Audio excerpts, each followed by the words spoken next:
Going into surgery, it's a huge act of trust. But behind that trust, there's this massive, invisible system of checks and balances. It's a safety net, really, and it's designed to protect you when you're at your most vulnerable.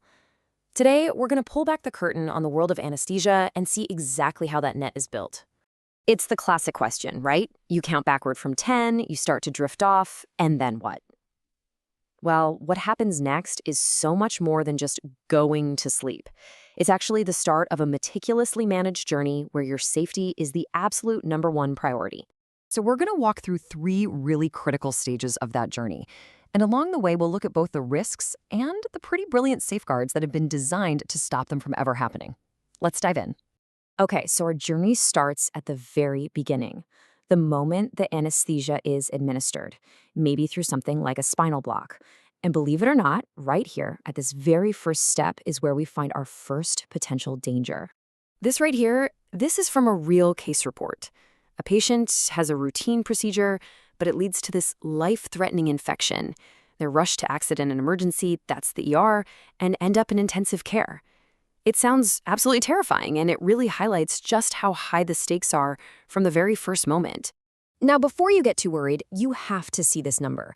An infection like the one in that case, it's incredibly rare. We're talking less than 1 in 200,000 cases. But just because something's rare doesn't mean the risk is zero, and that's exactly why it's taken so seriously. And here's what's so fascinating. Where did this dangerous bacteria come from? Well, it was likely spread by tiny droplets from the anesthesist's own mouth or nose while they were talking. Just a simple human source. And this is the perfect illustration of why these strict, non-negotiable procedures are the only way to fight these invisible threats. And that whole set of procedures, it has a name. Aseptic technique. This isn't just about, being clean. It's a full-on strategy, a shield against contamination. So let's take a look at what that shield is actually made of. It's all about layers of defense. First, it starts with serious hand washing. Then it's full barrier gear, a hat, a mask, sterile gloves. The patient's skin is prepped with a really powerful antiseptic. And finally, a sterile drape goes on, creating this totally isolated, clean field to work in. Every single step is a deliberate barrier against infection. Okay, let's move into the next phase. The patient is safely under. But now, during the operation itself, lots of different drugs are needed. And every single time a syringe gets picked up, a whole new kind of risk pops up. Look at that number, 1 in 133. Studies have estimated that a drug error of some kind happens in about 1 out of every 133 procedures.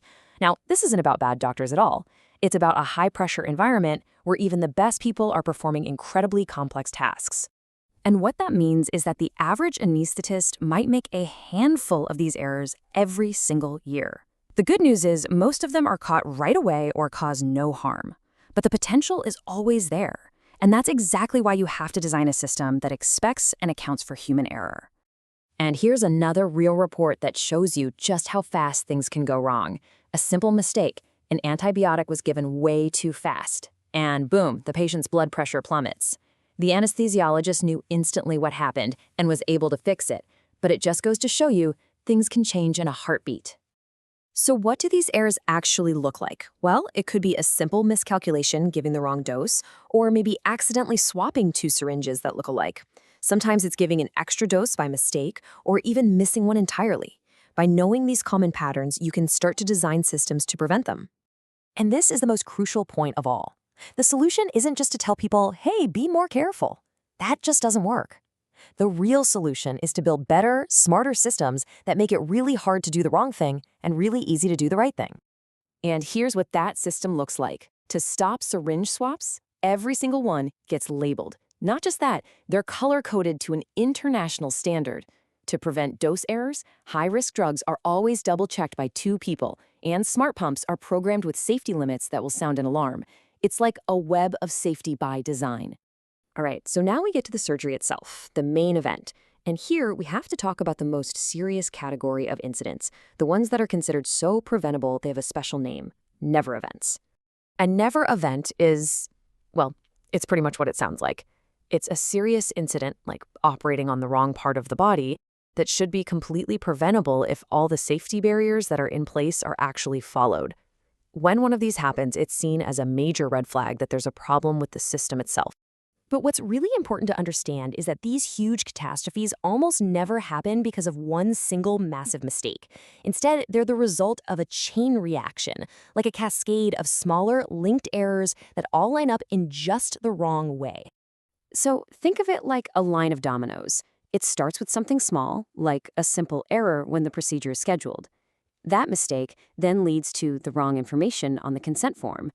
The anesthetist, working from that bad info, then numbs the wrong site. Finally, the last check in the operating room, the timeout, fails because everyone assumes it's correct, and each little error just enables the next, until the unthinkable actually happens. And this brings us to a really key insight about prevention. Believe it or not, the least reliable check is often that final timeout right before the surgery starts. Why? Because by then, everyone in the room is already primed to agree. It's called confirmation bias. The most effective check is actually the first one, when the surgeon assesses and physically marks the correct site before the patient even gets to the operating room. That mark is then rechecked over and over at multiple points along the way. So, after looking at all these risks and all these safeguards, what's the big picture takeaway here? Well, it's that safety isn't just about checklists and procedures. It's about building an entire culture of learning. I just love this quote. It's from a doctor named McIntosh, and he wrote it all the way back in 1949. He's saying, look, it's easy to brag about your successes, but the real work, the brave work, the work that actually matters is carefully documenting and sharing your failures so other people can learn from them. And he follows it up with this. This single idea is really what the entire modern patient safety movement is built on. We have to create systems where we can learn not just from our own mistakes, but from the mistakes of others so that they never, ever get repeated.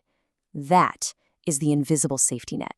So, knowing all this now, knowing about this constant vigilant process, the aseptic technique, the drug checks, the systems designed to stop those error cascades, does it change how you see that moment when someone asks you to count down from 10?